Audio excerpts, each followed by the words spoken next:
Welcome to বিজ্ঞান gallery.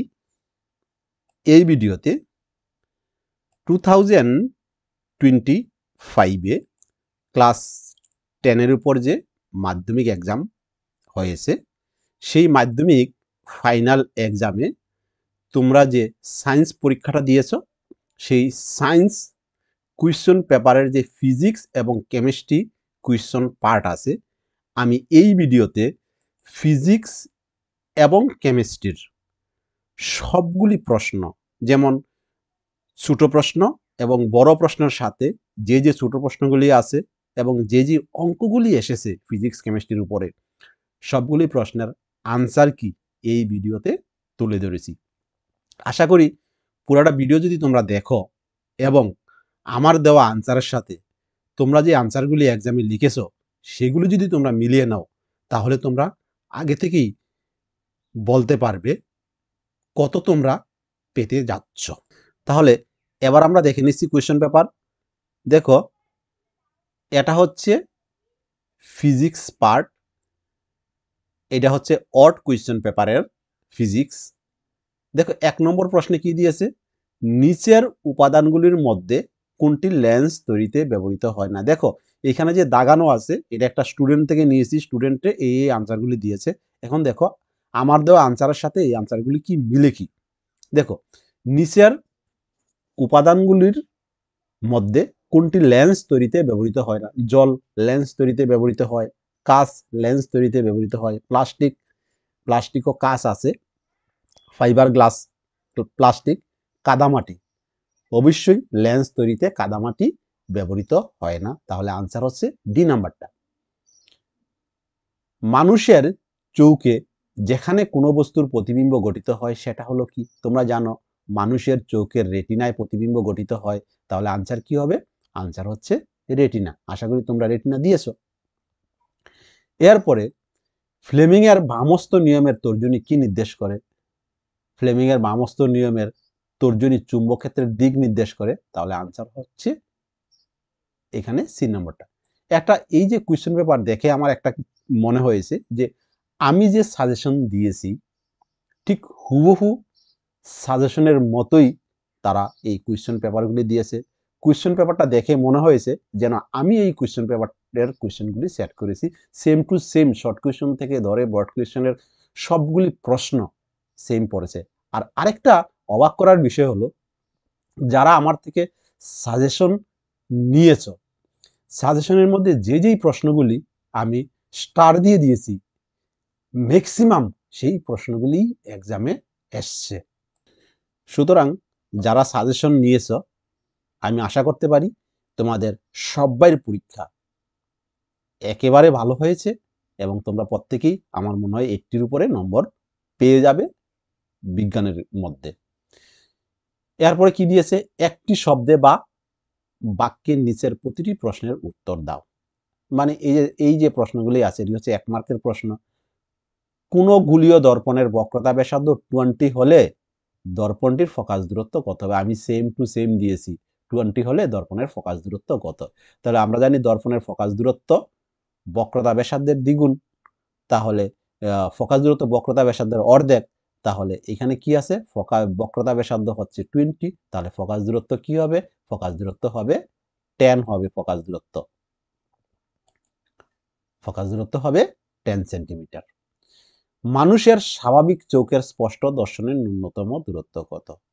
স্পষ্ট দর্শনের ন্যূনতম দূরত্ব, স্পষ্ট দর্শনের দূরত্ব হলো 25 থেকে ইনফিনিটি, আর ন্যূনতম দূরত্ব হচ্ছে 25 centimetre. Same to same question আমি যা দিয়েছি একই রকম কোয়েশ্চন এসছে। এসআই পদ্ধতিতে তড়িৎ আদানের একক কি। এসআই পদ্ধতিতে তড়িৎ আদানের একক হচ্ছে কুলম্ব। এর পরে কোয়েশ্চনটা, একটি চৌম্বক ক্ষেত্রে স্থাপিত একটি তড়িৎবাহী পরিবাহীর উপর প্রযুক্ত বল কখন সর্বোচ্চ হয়। দেখো, তড়িৎ ক্ষেত্রে স্থাপিত তড়িৎবাহীর উপর প্রযুক্ত বল সর্বনিম্ন হবে যখন পরিবাহীকে যখন তড়িৎ ক্ষেত্রকে, আবারও বলছি, একটি তড়িৎ ক্ষেত্রে স্থাপিত তড়িৎবাহীর উপর প্রযুক্ত বল কখন সর্বোচ্চ হবে। প্রযুক্ত বল সর্বোচ্চ হবে চৌম্বক ক্ষেত্রে লম্বভাবে স্থাপিত তড়িৎ যদি চুম্বক ক্ষেত্রের লম্বভাবে স্থাপিত একটি তড়িৎ পরিবাহী করা হয়, অর্থাৎ চুম্বক ক্ষেত্র যেদিকে পরিবাহী যদি তার লম্বভাবে স্থাপিত করা হয় তবেই পরিবাহীর উপর প্রযুক্ত বল সর্বোচ্চ হবে, আর যদি সমান্তরালে করা হয় তবে সর্বনিম্ন হবে। আবারও বলছি, চুম্বক ক্ষেত্রের লম্বভাবে স্থাপিত তড়িৎ পরিবাহীর উপর প্রযুক্ত বল সবচেয়ে বেশি হয় বা সবচেয়ে বেশি প্রযুক্ত হয়, এখানে বেশি হয় দিলেই হবে। এর পরের প্রশ্ন দেখো, আলোর প্রতিফলনের সূত্র দুটি বিবৃত করো। আমি বারবার এই কোয়েশ্চেনের মধ্যে স্টার্ট দিয়েছি, আমি বলেছি যে আমার আগের যে সাজেশনের ভিডিওগুলি আছে আমি বলে দিয়েছি যে আলোর প্রতিফলন এবার এক্সামে আসবে, কেননা গত বছর প্রতিফলন এসেছিল। এরপরে কি হাইপারমেট্রোপিয়া বা দীর্ঘদৃষ্টি কি, এর কারণ কি, এর প্রতিকার কি? আমি এই কোয়েশ্চেনটাও বারবার বলেছি যে হাইপারমেট্রোপিয়া আসবে, হাইপারমেট্রোপিয়া আসবে, কেননা গত বছর মায়োপিয়া এসেছিল।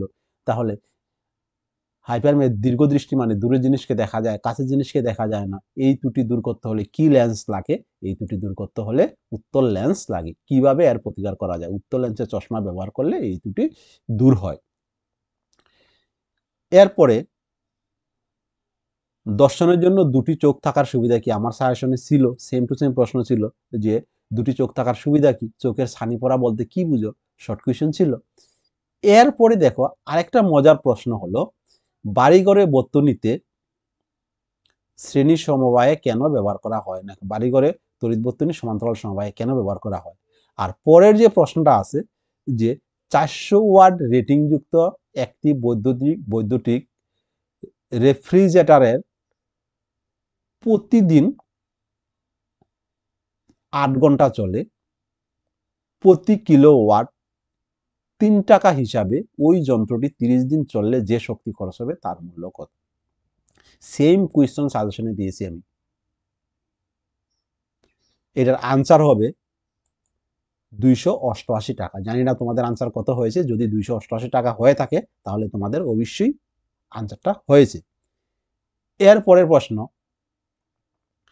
এখানে আরেকটা ইন্টারেস্টিং প্রশ্ন হলো, এই যে 1 নম্বর প্রশ্নটা আছে, আমি বারবার বলে দিয়েছি আমি আলোক চ্যাপ্টারের উপরে 1 থেকে 8টা ভিডিও দিয়েছি, মানে পুরোটা চ্যাপ্টার কমপ্লিট করে আমি ভিডিও দিয়েছি আনসার সহযোগে।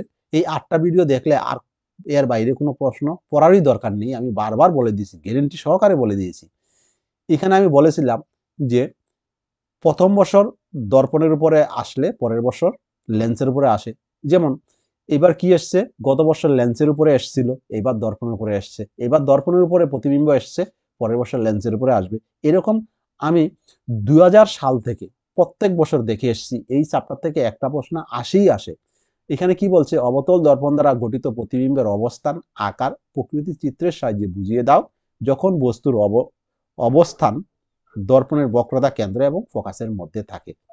তাহলে চিত্রটা কিরকম আমি তোমাকে দেখাচ্ছি। এই হচ্ছে চিত্রটা, জানি না তোমরা কিরকম দিয়েছো। এই হচ্ছে একটা অবতল দর্পণ, তারা বলেছে অবতল দর্পণ দ্বারা প্রতিবিম্বের অবস্থান আকার প্রকৃতি চিত্রের সাহায্যে বুঝিয়ে দাও যখন বস্তুর অবস্থান বক্রতা কেন্দ্র এবং ফোকাসের মধ্যে থাকে। এই দেখো ফোকাস, এই দেখো বক্রতা কেন্দ্র, এই দুইটার মধ্যে যদি বস্তুর অবস্থান থাকে তখন প্রতিবিম্ব কি হবে?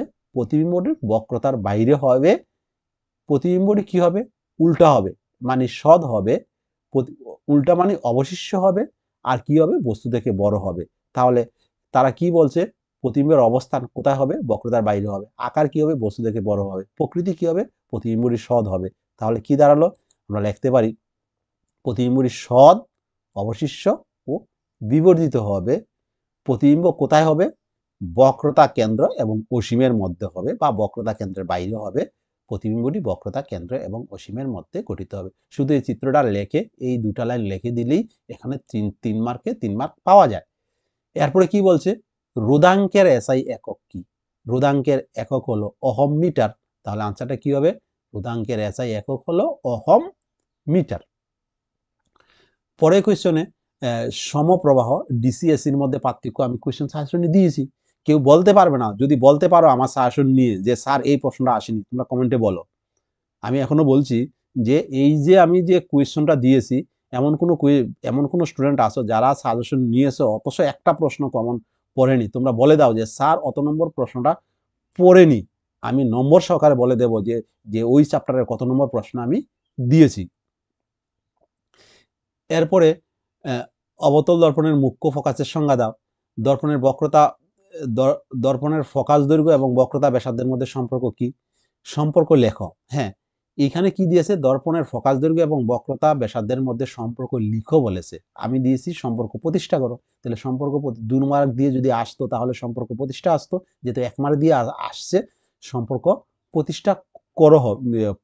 সম্পর্কটি কি লিখো? তাহলে সম্পর্ক কি আমরা জানি, ফোকাস দৈর্ঘ্য বক্রতা ব্যাসার্ধের অর্ধেক, অর্থাৎ বক্রতা ব্যাসার্ধ ফোকাস দৈর্ঘ্যের ডাবল, অর্থাৎ r = 2f। আর হচ্ছে ফোকাস দৈর্ঘ্য, আর হলো বক্রতা ব্যাসার্ধ, f হলো ফোকাস দৈর্ঘ্য। এটা হচ্ছে তাদের সম্পর্ক। এরপরে যে প্রশ্নটা, এটা আরো ইন্টারেস্টিং প্রশ্ন, যে সি নম্বর প্রশ্নটা, এই প্রশ্নটাই আমি সাজেশনে দিয়েছি। এই যে সি নম্বর প্রশ্নটা দেখছো, 2 সেন্টিমিটার দৈর্ঘ্যের একটি বস্তুকে 10 সেমি ফোকাস দৈর্ঘ্য বিশিষ্ট একটি উত্তল লেন্সের প্রধান অক্ষের উপর লম্বভাবে স্থাপন করা হলো। লেন্স থেকে বস্তুটির দূরত্ব 15 সেমি। প্রতিবিম্বের প্রকৃতি, আকার ও বিবর্ধন নির্ণয় করো।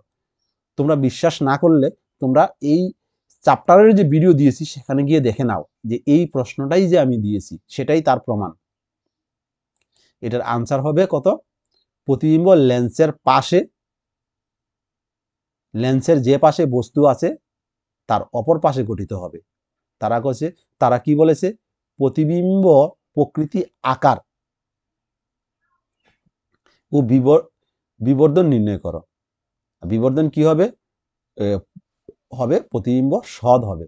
আবারও বলছি, প্রতিবিম্ব কোথায় হবে? প্রতিবিম্বটি লেন্সের যে পাশে বস্তু আছে তার অপর পাশে গঠিত হবে এবং প্রতিবিম্বটি সৎ হবে। আর কি হবে? প্রতিবিম্বটি অবশিষ্ট হবে এবং তার ফোকাস দৈর্ঘ্য হবে 4 সেন্টিমিটার। এই যে সি নম্বর প্রশ্নের আনসার হলো ঠিক অতটুকু। তোমরা এটা করবে, অঙ্কটা এই 2 লাইন লেখলে হবে না, অঙ্কটা করলে আনসারটা এই হবে। এরপরে কোন লেন্সকে অভিসারী লেন্স এবং কোন লেন্সকে অপসারী লেন্স বলা হয় এবং কেন বলা হয়, আমি এরকম প্রশ্নটা দিয়েছি, এখানে তার অর্ধেক এসছে। আনসার হচ্ছে উত্তল লেন্সকে অভিসারী লেন্স বলা হয়।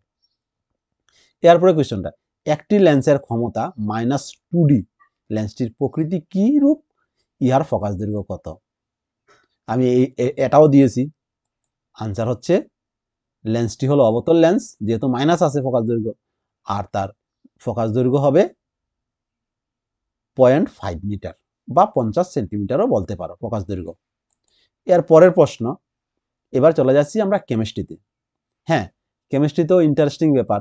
কেমিস্ট্রিতেও সেম টু সেম কোয়েশ্চেন এসছে আমার সাজেশনের দেওয়া প্রশ্ন। এখানে বলছে Fe2O3 + 2Al gives Al2O3 + 2Fe। দেখো এখানের মধ্যে Fe আর Al এর মধ্যে স্থান বিনিময় হয়েছে, তাহলে স্থান বিনিময় হলে একজনের স্থান আরেকজনের দখল করলে সেটা কি হয়? প্রতিস্থাপন বিক্রিয়া। তাহলে আনসার হচ্ছে এটা প্রতিস্থাপন বিক্রিয়া। নিচের কোন ধাতুটির সক্রিয়তা সবচেয়ে বেশি?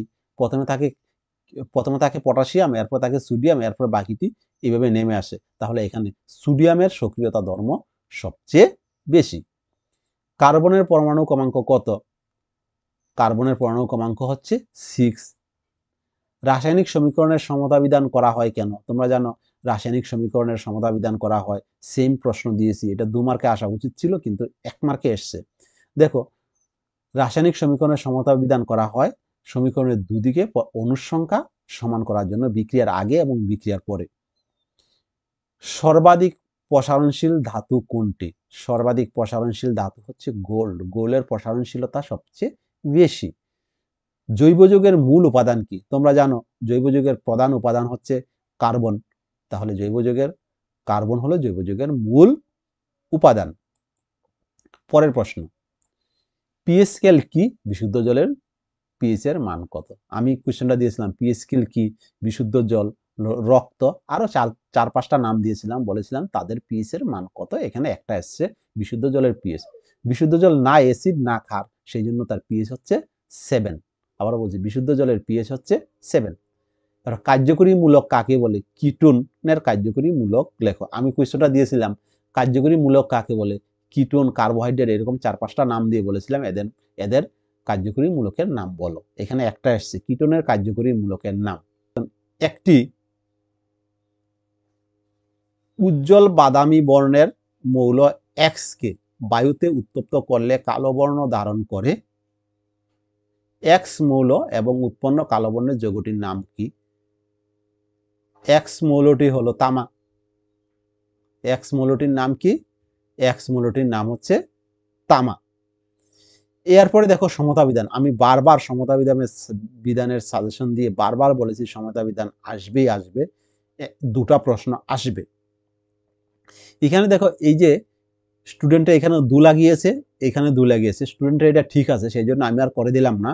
স্টুডেন্টে এখানে 2 লাগিয়েছে, 2 লাগালে এইচ দুদিকে দুটা দুটা হয়, আবার এদিকেও এইচ দুদিকে দুটা দুটা হয়ে যায়। যে স্টুডেন্টে এই প্রশ্নটা এই আনসারটা দিয়েছে তার সম্পূর্ণ ঠিক হয়েছে। এরপরে CuO plus H2 give Cu plus H2O, এই বিক্রিয়াতে কোনটি জারিত কোনটি বিজারিত হয়েছে? সেম কোয়েশ্চেন, এই কোয়েশ্চেনটাই আমি সাজেশনে দিয়েছি এবং স্টার মেরেও দিয়েছি। পরের প্রশ্নে কি বলেছে? ব্লিচিং পাউডারের রাসায়নিক নাম সংকেত লেখো, ইহা কিভাবে প্রস্তুত করা হয়? আমি রাসায়নিক নাম এবং সংকেত বলে দিচ্ছি। রাসায়নিক নাম হলো ক্যালসিয়াম ক্লোরো হাইপোক্লোরাইড এবং তার সংকেত হলো CaOClCl। এরপরের প্রশ্ন হলো কোর অ্যালকালি পদ্ধতিতে সোডিয়াম হাইড্রোক্সাইড প্রস্তুতির সময় ক্যাথোড এবং অ্যানোডে কোন গ্যাস উৎপন্ন হয়? দেখো, ক্যাথোডে উৎপন্ন হয় ক্লোরিন এবং অ্যানোডে উৎপন্ন হয় হাইড্রোজেন গ্যাস। এটার আনসার হবে, তোমরা যদি দিয়ে থাকো তাহলে তোমাদের হয়েছে, ক্যাথোডে উৎপন্ন হয় কি? ক্লোরিন এবং অ্যানোডে উৎপন্ন হয় হাইড্রোজেন গ্যাস। এরপরে খড়জলকে মৃদু করতে ব্যবহৃত হয় এমন একটি যৌগের নাম। দেখো, খড়জলকে মৃদু করতে ব্যবহৃত হয় সোডা বা কাপড় কাঁচার সোডা বা সোডিয়াম কার্বনেট Na2CO3। এরপরে আয়নীয় যৌগের গলনাঙ্ক উচ্চ হয় কেন? সেম এই কোয়েশ্চনটা আমি দিয়েছি। প্রকৃতিতে মুক্ত অবস্থায় পাওয়া যায় এমন দুটি ধাতুর নাম, গোল্ড এবং প্লাটিনাম প্রকৃতিতে মুক্ত অবস্থায় পাওয়া যায়। এরপরে আমি, এটি তো বড় প্রশ্ন, এরপরে আমি দেখে নিচ্ছি 24 নম্বরে যে ইউপ্যাক নাম, শুধু ইউপ্যাক নামের উপরে আমি সাজেশন দিয়েছি। এখানে দেখো, প্রথমটা হলো কি? CH3CO CH3, তাহলে এটার নাম হবে কি? 2 এর মধ্যে CO আছে, তাহলে মিথ ইথ প্রপ 2 প্রপানন হবে। তাহলে এটা আনসার হবে কি? 2 প্রপানন। তোমরা কি দিয়েছো জানি না। এইটা হচ্ছে ইথানল। আবার বলছি, এটা হলো ইথানল। আর বেনজিনের যে স্ট্রাকচারটা আছে বা বেনজিনের গঠন সংখ্যাটা আছে, দেখো এই হচ্ছে বেনজিনের গঠন সংখ্যাটা। তোমরা যদি সেম দিয়ে থাকো তাহলে তোমাদের অবশ্যই হয়েছে। এরপরে অথবার পরে আরো প্রশ্ন আছে, দেখো এই যে এগুলি অ্যাভারেস্টি বিক্রিয়া সমীকরণ সহ লেখা। আমার মনে হয় না এই প্রশ্ন তোমাদের আনসার করতে হয়েছে, কারণ আগের প্রশ্নই তোমাদের হয়ে গেছে। আর এগুলি বহিরাগত পরীক্ষার্থীদের জন্য সেই জন্য আমি এগুলির আনসার দিলাম না।